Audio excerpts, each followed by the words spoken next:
Vous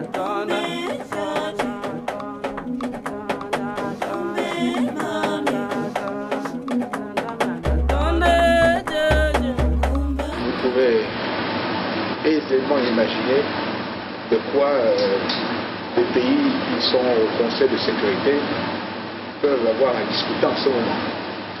Deux points importants dans l'actualité africaine sont la Côte d'Ivoire et la Libye.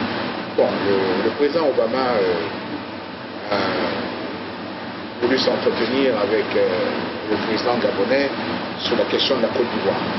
Il se trouve que la Côte d'Ivoire aussi est un pays africain dans lequel les événements tout dernièrement, vous reconnaîtrez avec moi, sont plutôt dramatiques.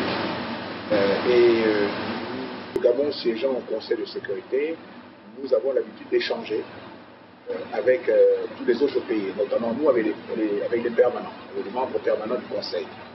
Donc, la conversation a tourné autour de la question ivoirienne, et étant donné que tout le monde aujourd'hui reconnaît que nous arrivons à une phase, on espère, finale de ce conflit. Monsieur Gbagbo se retrouve aujourd'hui assiégé par les troupes du président de la Côte d'Ivoire, de M. Ouattara, et tous nous souhaitons une fin qui ne soit pas tragique pour ce pays.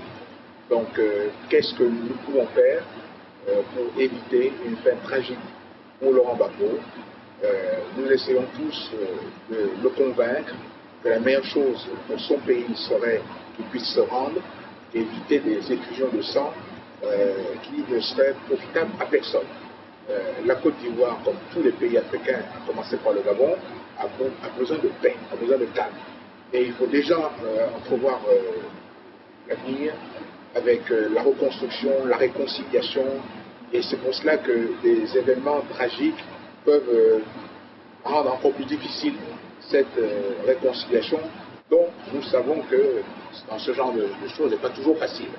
Mais le président Ouattara s'est déjà suffisamment engagé à ouvrir le jeu, à recomposer avec tout le monde. Et c'est la principale teneur de la conversation que j'ai eue avec le président Obama, qui a tenu à avoir notre point de vue. Et nous savons que nous devons tous aujourd'hui travailler en étroite collaboration.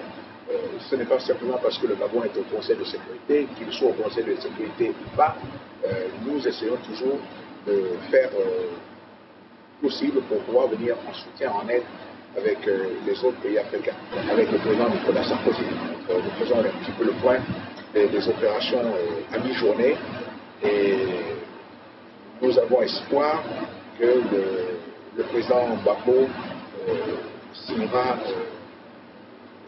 un acte donc, de reddition le plus rapidement possible, évitant donc un bain de sang pour son pays. C'est aussi dans ce sens-là que le président Sarkozy et moi avons discuté.